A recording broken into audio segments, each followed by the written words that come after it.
कैसे आप सब, उम्मीद है कि आप अच्छे होंगे। तो दोस्तों मैं ये HPSC PGT मैथ्स 2023 में जो एग्जाम हुआ था तो उसका सॉल्यूशन मैंने चला रखा है। तो दोस्तों जिन्होंने पिछले क्वेश्चन नहीं देखे हैं, 30 क्वेश्चन की मैंने 2 वीडियो बना रखी है, 15-15 क्वेश्चन की। अगर वो जिसने भी नहीं देखी है तो वीडियो के नीचे डिस्क्रिप्शन में लिंक है, वहां जा करके आप उन दोनों वीडियो को देख सकते हैं और आप देख सकते हो कि किस टाइप के क्वेश्चन आए हुए हैं। तो ये क्वेश्चन किस टाइप के हैं, नेक्स्ट आज हम 10 क्वेश्चन करेंगे। तो देखिए हम फर्स्ट ये जो 31 क्वेश्चन है इसकी तरफ चलते हैं।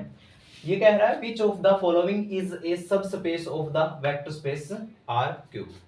ठीक है, तो देखिए हमारे पास ये है 3 टप्पल में ले रखा है, ये R3 का मतलब है 3 टप्पल्स में। ठीक है, ये इस तरीके से ले रखा है। देखो दोस्तों ये एक नेट का क्वेश्चन है और इसकी जो ट्रिक है ना वो बिल्कुल इजी सी है। अगर आपको ये क्वेश्चन समझ में आएगा उस ट्रिक से तो आपको कोई भी नेट तक का भी ये क्वेश्चन नहीं छोड़ सकते आप सब स्पेस के लिए। तो देखिए इसमें क्या है कि यहाँ पर x y z है। ठीक है, अब आपने पता है कि जो सब स्पेस होता है वो कितनी प्रॉपर्टी को सेटिस्फाई करता है, 5 तो ग्रुप की प्रॉपर्टी को सेटिस्फाई करता है एडिशन की उसमें। ठीक है, एडिशन के अंडर में। ठीक है, एक क्लोज्ड प्रॉपर्टी मल्टीप्लिकेशन के केस में और डिस्ट्रीब्यूटिव प्रॉपर्टी भी होती है। तो टोटल 8 प्रॉपर्टी सेटिस्फाई करता है सब स्पेस, मतलब वेक्टर स्पेस करता है तो सब स्पेस भी 8 की 8 प्रॉपर्टी सेटिस्फाई करेगा। ठीक है, इसके अंदर देखा जाए कि इनमें से पूछ रखा है कि विच ऑफ द फॉलोइंग, इनमें से कौन सा सब स्पेस है। इसकी एक ट्रिक याद रखनी है, जिसके अंदर कांस्टेंट दिख जाए। ठीक है, ये हमारे को लिख रखे हैं ये ऑप्शन, इसमें जिसमें कांस्टेंट दिख जाए वो सब स्पेस कभी नहीं होगा। जैसे इसमें भी दिख रहा है, इसमें भी दिख रहा है, इसमें भी दिख रहा है, ये क्या नहीं है, सब स्पेस नहीं है। और इसके अंदर क्या है, 0 दिख रहा है तो ये सब स्पेस है। इसके अंदर क्या खास बात है कि मैंने एकदम कांस्टेंट लगाते ही, कांस्टेंट दिखते ही ये रिजेक्ट कर दिए कि ये सब स्पेस नहीं है। 0 दिखते ही मैंने बोल दिया कि ये सब स्पेस है। ठीक है, इसके अंदर क्या है कि जो 0 आइडेंटिटी होती है ना, यहाँ पे 0 जो आइडेंटिटी होती है ये सेटिस्फाई नहीं करेंगे। ठीक है, ये आइडेंटिटी सेटिस्फाई नहीं करेंगे और ये आइडेंटिटी को सेटिस्फाई कर जाएगा। एक तो पॉइंट ये था, कांस्टेंट देख करके उसको रिजेक्ट कर दो कि वो सब स्पेस नहीं हो सकता। दूसरा पॉइंट है, अगर हमारे पास x की या y की या z की पावर स्क्वायर में हो या क्यूब में हो या 4 की पावर में हो, अगर ऐसे मिल जाए आपको वो भी सब स्पेस नहीं होगा। तो 2 ट्रिक आपने याद रखनी है कि जिसमें कांस्टेंट आ जाए वो सब स्पेस नहीं होगा और जिसमें स्क्वायर की पावर, क्यूब की पावर, 4 की पावर ऐसे आ जाए तो वो भी सब स्पेस नहीं होगा। सिर्फ लीनियर फॉर्म में होना चाहिए और इक्वल टू 0 होना चाहिए, नॉन कांस्टेंट वैल्यू एग्जिस्ट करनी चाहिए। तो हमारे पास इस क्वेश्चन का जो राइट ऑप्शन है वो हमारे पास ए हो जाएगा। देखिए हमारा नेक्स्ट क्वेश्चन है, नेक्स्ट क्वेश्चन है इनवर्स ट्रिग्नोमेट्रिक का क्वेश्चन है ये। तो देखिए हमारे पास क्या है, the value of sine inverse 3/5 plus में tan इनवर्स 1/7। तो देखो इसका डायरेक्टली कोई फार्मूला सर नहीं बन रहा है, तो हमने इसके अंदर कुछ चेंज करना पड़ेगा तब जाकर के ये सोल्व होगा। यहाँ पर कितना है, साइन इनवर्स 3/5 है, उसको हम थीटा मान लेते हैं। ये जो साइन इनवर्स है उधर जाएगा तो क्या हो जाएगा, या तो 3/5 बचेगा और उधर जाकर के साइन थीटा हो जाएगा। ठीक है, साइन थीटा की वैल्यू ये आ जाएगी। हम इसको ट्रिग्नोमेट्रिक फंक्शन में ब्रेक कर लेते हैं। ठीक है, इसका नाम a, यहाँ b और ये c। ठीक है, साइन थीटा क्या होता है, परपेंडिकुलर डिवाइड में हाइपोटेन्यूज। तो इसका मतलब है ये 3 है और ये 5 हो तो कितना है, ट्रिपलेट का फार्मूला लग जाएगा, यहाँ पे 4 आ जाएगा। अगर पाइथागोरस थ्योरम से आप निकलना चाहो तो निकल जाएगा 5 का स्क्वायर 25 और माइनस में ये 3 का स्क्वायर 9 तो कितना आ जाएगा 16 और 16 का स्क्वायर रूट करेंगे तो 4, हमारे पास ये आ जाएगा। ठीक है, तो पाइथागोरस थ्योरम से हम आसानी से निकाल सकते हैं, ट्रिपलेट बोलते हैं। अगर 3 5 है तो ये 4 आएगा। ठीक है, ये 3 5 होता तो ये 5 आ जाता है, सॉरी ये 3 और 4 होता तो ये 5 होता। ठीक है, तो हमारे पास ये आ गया। अब मैं निकालना चाहता हूं कि टेंजेंट थीटा किसके बराबर होगा। ये थीटा है, अगर ये थीटा है, सॉरी टेंजेंट थीटा है तो किसके बराबर होता है, वो परपेंडिकुलर डिवाइड में बेस। तो कितना आ गया 3/4। यहाँ पे मैं थीटा की वैल्यू निकालना चाहूं तो कितना आ जाएगा, इनवर्स ऑफ 10 और 3/4 की फॉर्म में आ जाएगा। तो ये थीटा की वैल्यू, हम इस सारे की वैल्यू को थीटा मान के चले थे, तो थीटा की वैल्यू ये आ गई है, यहाँ पे पुट कर देते हैं। तो कितना आ जाएगा, 10 का इनवर्स 3/4 प्लस में 10 का इनवर्स 1/7। तो ये फार्मूला बन गया, मतलब है कि ये फार्मूला बनेगा 10 इनवर्स 3/5 प्लस में 10 इनवर्स 1/7। तो कितना हो जाएगा, 10 का इनवर्स कितना आ जाएगा, फिर इन दोनों की एडिशन करेंगे 3/4 प्लस में 1/7। ठीक है, ऐसे होता है ये कि अगर 10 इनवर्स ए प्लस में 10 इनवर्स बी है, तो 10 इनवर्स ए प्लस बी डिवाइड में 1 माइनस में ए इंटू बी की फॉर्म में हो जाएगा। ठीक है, तो कितना आ जाएगा ये 1 माइनस में 3/4 इंटू 1/7। ठीक है, तो ए बी ये यहाँ पे इस तरीके से लिख देंगे। तो आगे देखिए 10 का इनवर्स है, 10 का इनवर्स है, ये कितना आ जाएगा, ऊपर ले वाले को सोल्व करो सबसे पहले 28, तो 7 की और 3 की मल्टीप्लाई 21 प्लस में 7 की और 4 की और 1 की मल्टीप्लाई 4 डिवाइड में यहाँ कितने आ जाएगी 28, एलसीएम ले लेंगे सारे का 28 और 28 इसके साथ मल्टीप्लाई और माइनस में 3। ठीक है, 10 का इनवर्स ये कितना आ जाएगा 25 डिवाइड में 28। ठीक है, ये 25 डिवाइड में 28, ये भी 25 डिवाइड में 28, बिल्कुल सेम है, कैंसल आउट हो जाएंगे। तो हमारे पास बचेगा क्या, 10 का इनवर्स, 10 इनवर्स मतलब 1 आ जाएगा। तो 10 इनवर्स 1 किसके इक्वल होता है, π/4 के इक्वल। ठीक है, तो हमारे पास जो इसका आंसर आएगा वो कितना आएगा, π/4, मतलब इसका आंसर कितना है, π/4। तो इसका जो राइट ऑप्शन होगा वो बी हो जाएगा। देखिए हमारा नेक्स्ट क्वेश्चन है। नेक्स्ट क्वेश्चन क्या कह रहा है कि एंगल बताना हमने, एंगल बिटवीन द लाइंस, एक तो ये लाइन है और एक ये लाइन है।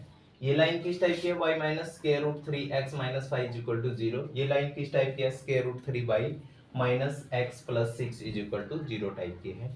तो हमने इन दोनों लाइन के बीच का एंगल फाइंड आउट करना है।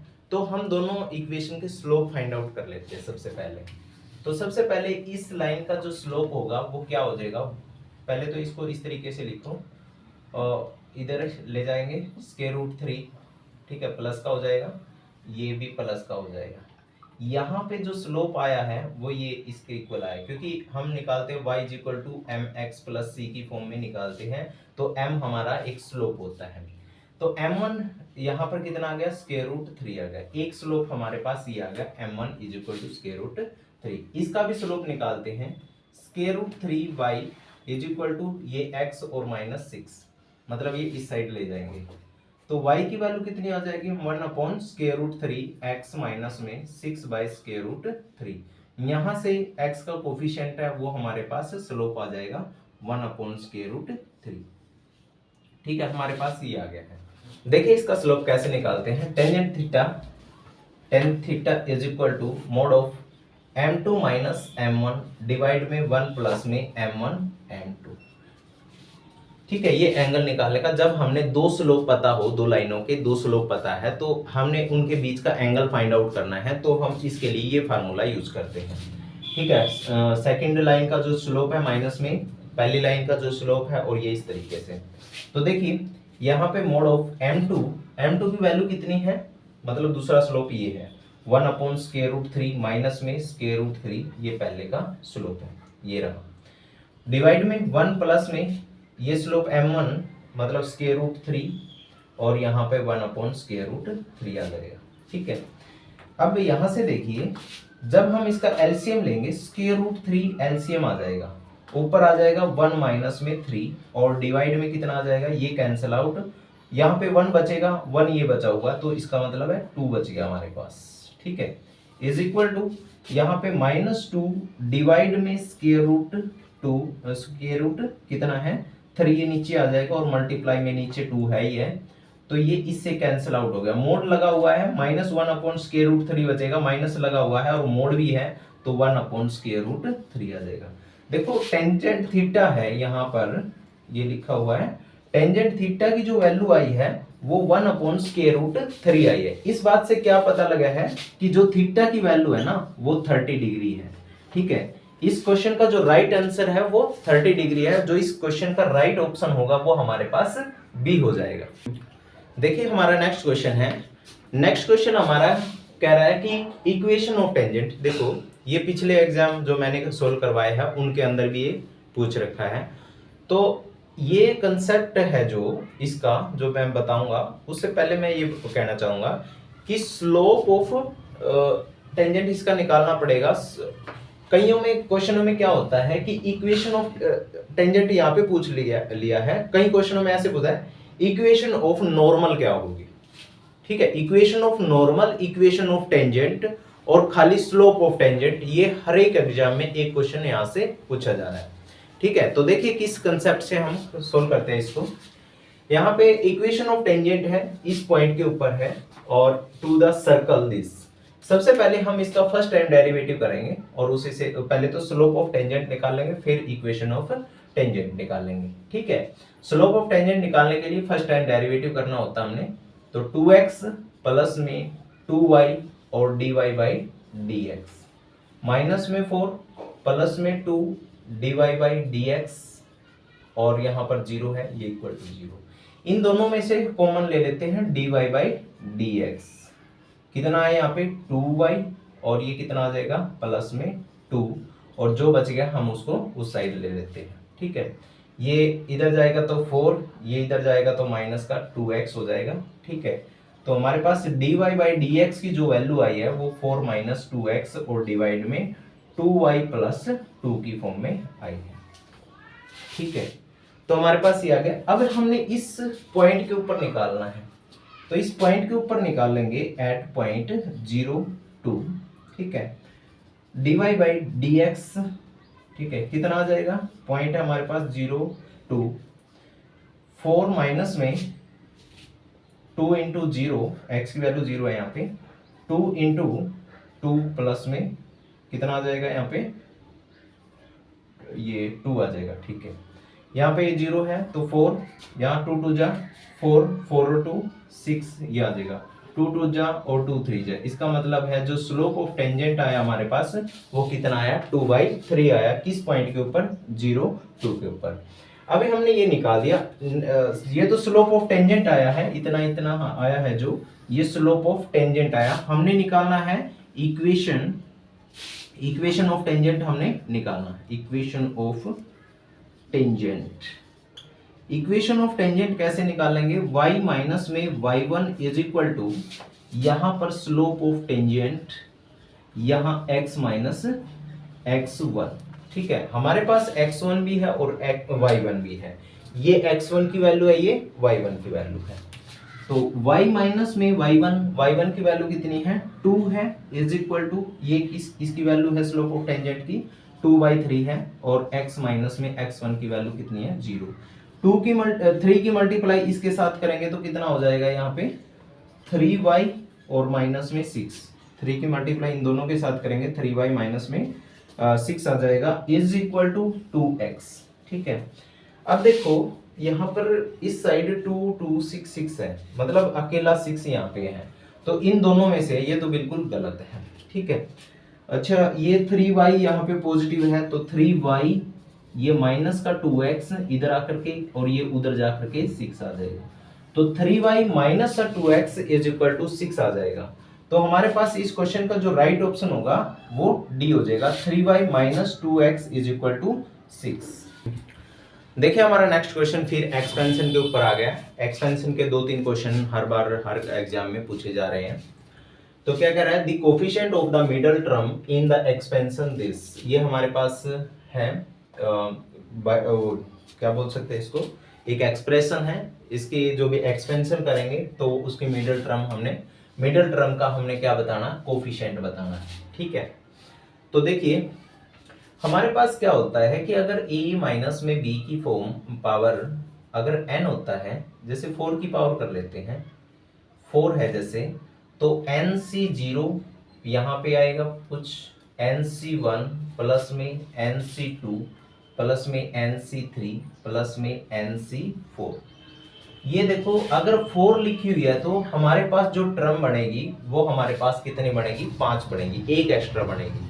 तो इसमें से मिडिल टर्म जो बनेगी वो हमारे पास ये बनेगी, तो ठीक है, हमने इनका कोई जिक्र नहीं करना है, हमने सिर्फ और सिर्फ इसका जिक्र करना है। ठीक है, यहाँ पर 4 आ जाएगा, सॉरी, ठीक है, 4c, यहाँ पे 4, यहाँ पर भी 4, यहाँ पर भी 4 और यहाँ पर भी 4, इस तरीके से खुलेगा। तो अगर पावर जितनी हमारे पास है उससे एक एक्स्ट्रा टर्म बढ़ेगी। तो हमने इसका जिक्र करना है, यहाँ पर कितना है 2x minus 4 raise to power 4 है। हमने इसकी मिडल टर्म की बात करनी है, मिडल टर्म। सबसे पहले मिडल टर्म निकाल देते हैं, फिर कोफिशिएंट निकाल लेंगे बाद में। तो कितना हो जाएगा 4c2, ठीक है, 2x रेज टू पावर, मतलब पहले की पावर है 4 माइनस 2, इसका मतलब 2 आ जाएगा।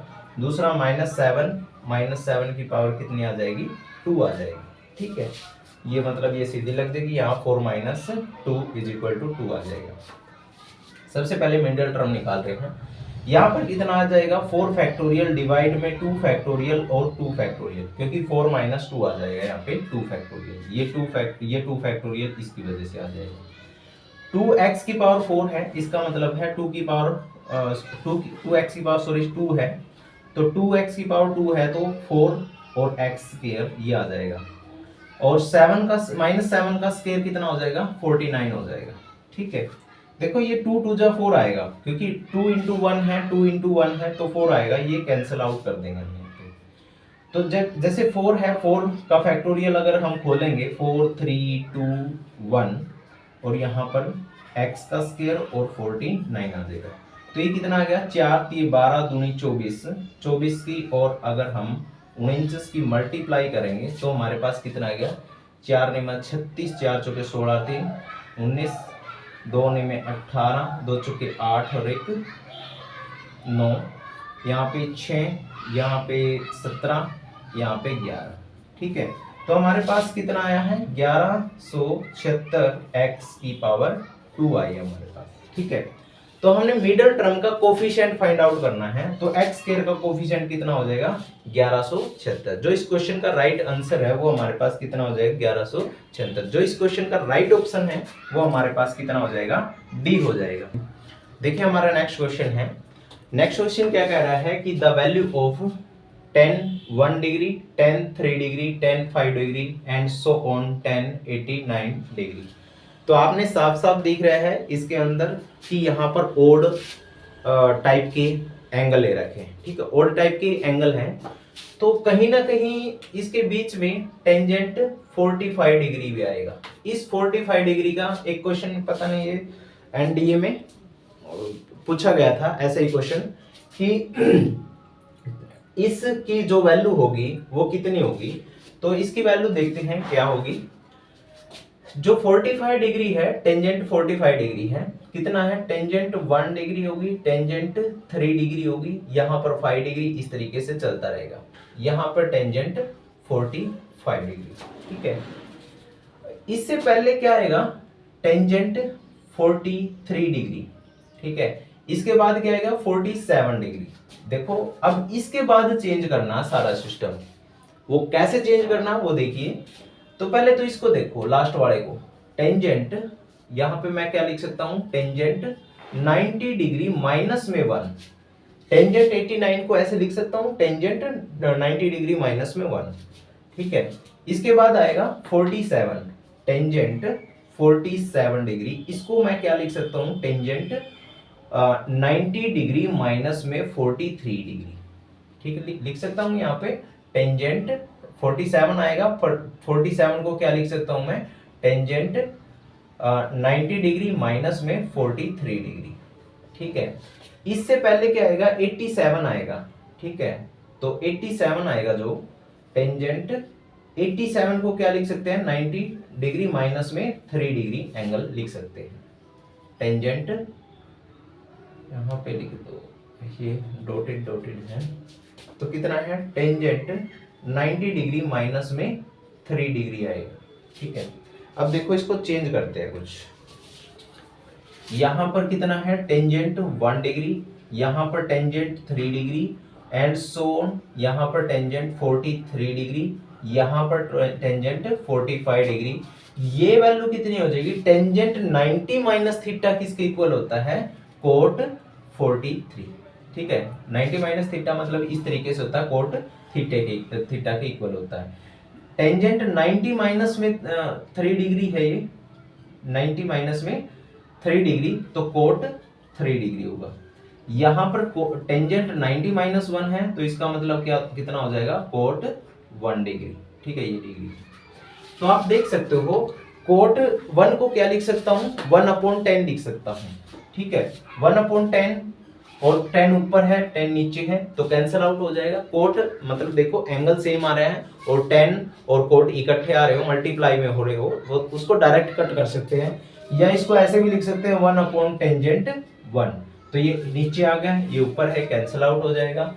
ये भी इससे कैंसिल आउट हो जाएगा, देखो ये इससे कैंसिल आउट होगा, मतलब ऐसे सारे कट जाएंगे। तो हमारे पास सारा कटने के बाद, और ये टेंजेंट 40 डिग्री है, 45 डिग्री है, तो हमारे पास इस क्वेश्चन का राइट आंसर जो आया है वो कितना आया, 1 आया। जो इस क्वेश्चन का राइट ऑप्शन होगा वो हमारे पास बी हो जाएगा। देखिए हमारा नेक्स्ट क्वेश्चन है, बिल्कुल सिंपल है। क्या है, consider the statement Pn is equal to n² minus n plus में 41 इज प्राइम। ये कह रहा है कि ये है जो, ये कैसा है, प्राइम है। Then which of the following is true, हमने बताना है कि ट्रू कौन सा होगा। तो आपके पास यहाँ पर 2 नंबर है, एक 5 है और एक 3 है, इसके अंदर पुट करना है और ये देखना है कि प्राइम कौन सा आ रहा है। तो देखिए यहाँ पे पुट कर देते हैं 3, सबसे पहले पुट करते हैं। तो यहाँ 3 पुट कर दिया, तो 3 का स्क्वायर, ठीक है, 3 का स्क्वायर माइनस में 3 प्लस में 41, ठीक है, 9 माइनस में 3 प्लस में 41, 41, ये कितना हो गया 6 और प्लस में 41, ये कितना हो गया 47। उसके बाद 5 भी हमारे पास, 5 पुट करेंगे हम, तो कितना आ जाएगा 5 का स्क्वायर माइनस में 5 प्लस में 41, ठीक है, 5 का स्क्वायर कितना होता है 25 माइनस में 5 प्लस में 41, ये कितना हो जाएगा 20 और प्लस में 41, ये कितना हो जाएगा 61। तो इसने कहा है कि जो P5 है वो फॉल्स है, कह रहा है कि ये प्राइम नहीं होगा, फॉल्स कह रहा है तो प्राइम नहीं होगा। तो ये कह रहा है कि देखो 5 पुट करने के बाद 61 आ गया, 61 साफ साफ दिखने लग रहा है कि ये तो एक प्राइम होता है। तो ये ऑप्शन यहाँ पे फॉल्स बता दिया, नहीं पूरा ऑप्शन गलत हो गया। या P3 है, P3 जब हमने 3 पुट करा एंड की जगह पे 47 आ गया, 47 भी कैसा है, एक प्राइम नंबर है, ठीक है। तो ये कह रहा है कि फॉल्स होगा, तो ये भी गलत हो गया। तो दोनों प्राइम नंबर आ रहे हैं, तो इसका मतलब क्या है, दोनों के दोनों ट्रू हो जाएंगे। जो इस क्वेश्चन का जो राइट ऑप्शन होगा वो हमारे पास सी हो जाएगा, both P5 and P3 are true. देखिए हमारा नेक्स्ट क्वेश्चन है, क्या कह रहा है कि इफ द स्ट्रेट लाइन, हमारे पास ये एक स्ट्रेट लाइन है, ये हमारे पास एक स्ट्रेट लाइन है, इज परपेंडिकुलर, ये स्ट्रेट, यस जो स्ट्रेट लाइन है ये क्या है, परपेंडिकुलर है टू द लाइन, एक लाइन के परपेंडिकुलर है जो पास हो रही है, ठीक है, passing through the point this 2 point, इनसे वो पास हो रही है वो लाइन, और उस लाइन के परपेंडिकुलर ये है, then a is equal to, तो हमने ए की वैल्यू फाइंड आउट करनी है। तो देखिए हम क्या करेंगे, इसका भी स्लोप निकाल लेंगे और इसका भी स्लोप निकाल लेंगे, और दोनों का स्लोप क्या करेंगे, मल्टीप्लाई करके -1 के इक्वल लिख देंगे। तो ये प्रॉपर्टी भी होती है कि अगर 2 लाइन आपस में परपेंडिकुलर हो, इसका मतलब है उन दोनों के स्लोप का जो प्रोडक्ट आएगा वो -1 की फॉर्म में आएगा, ठीक है।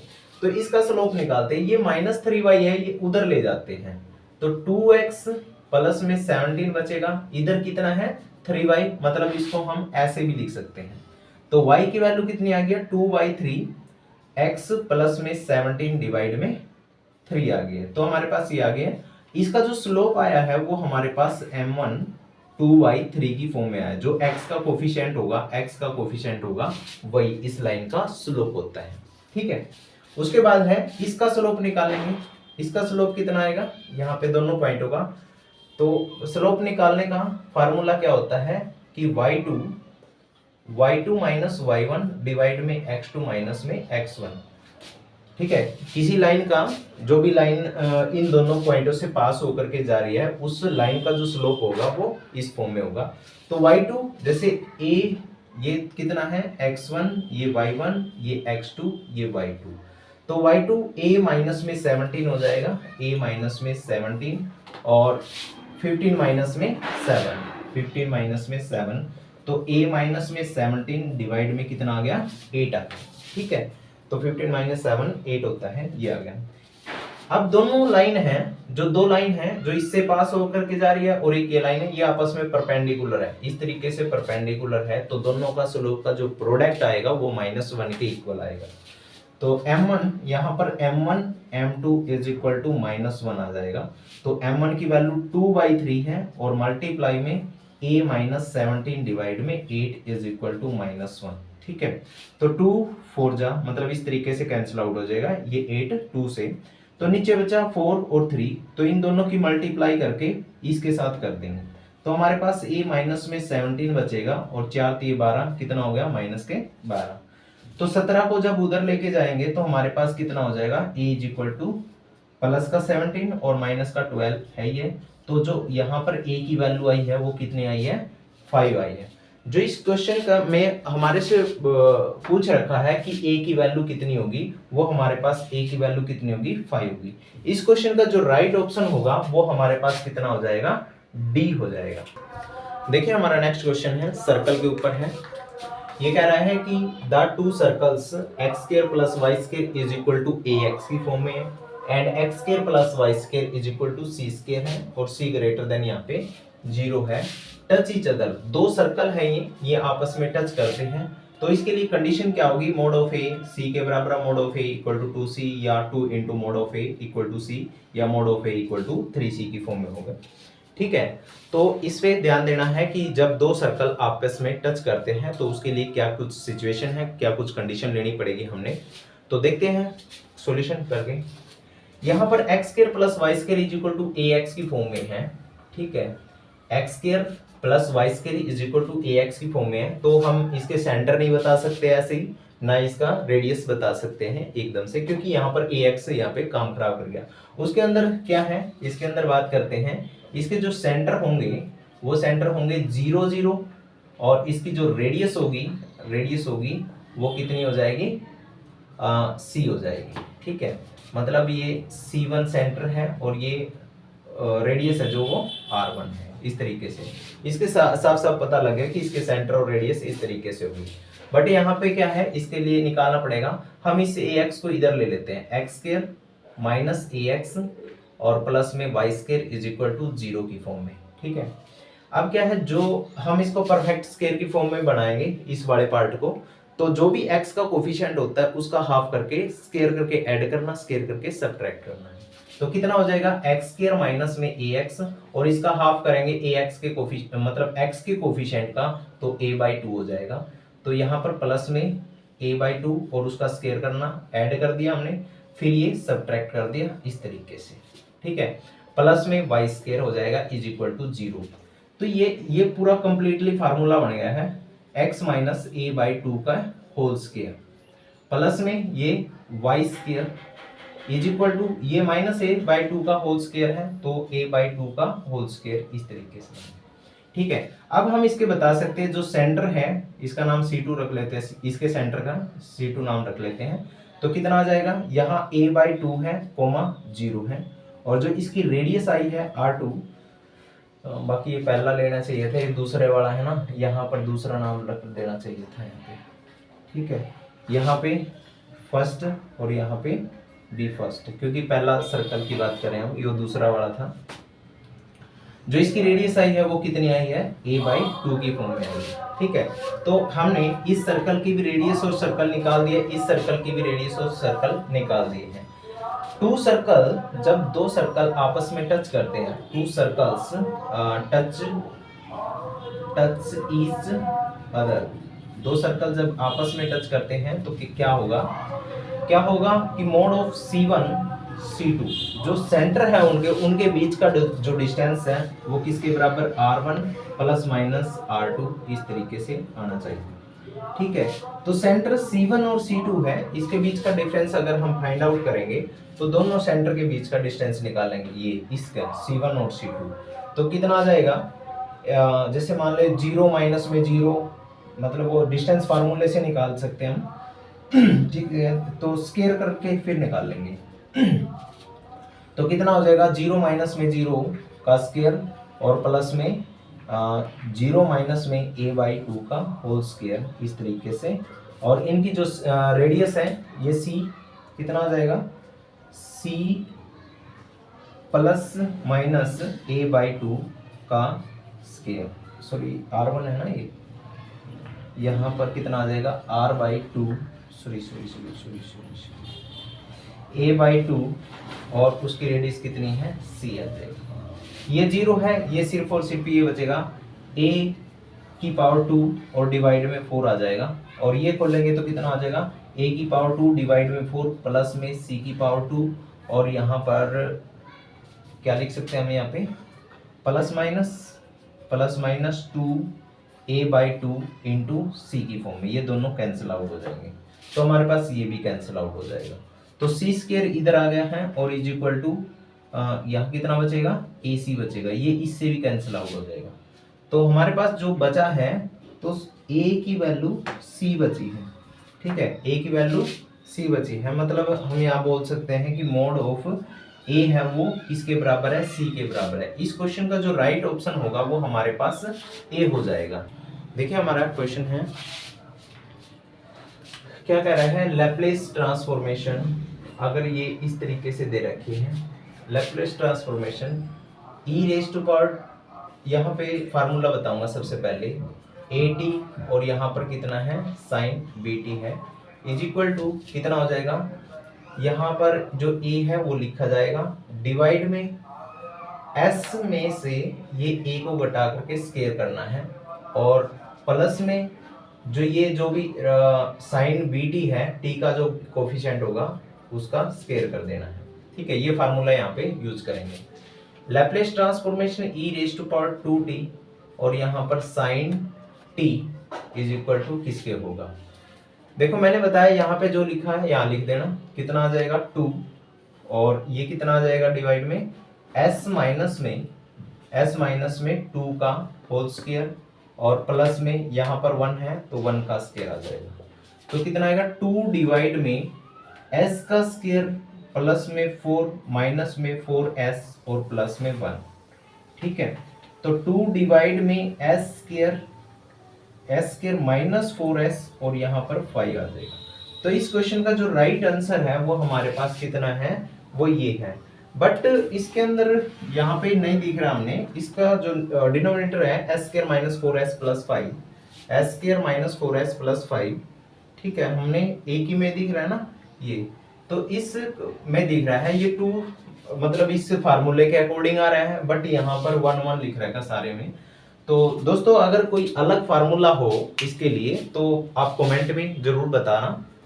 थैंक यू वेरी मच दोस्तों। अगर ये क्वेश्चन आप लोगों को समझ में आए, सारी वीडियो समझ में आई है, तो दोस्तों एक लाइक जरूर देना, एक कमेंट करना, अगर आप इस चैनल पर नए हो तो सब्सक्राइब करना ना भूलिए। Thank you very much.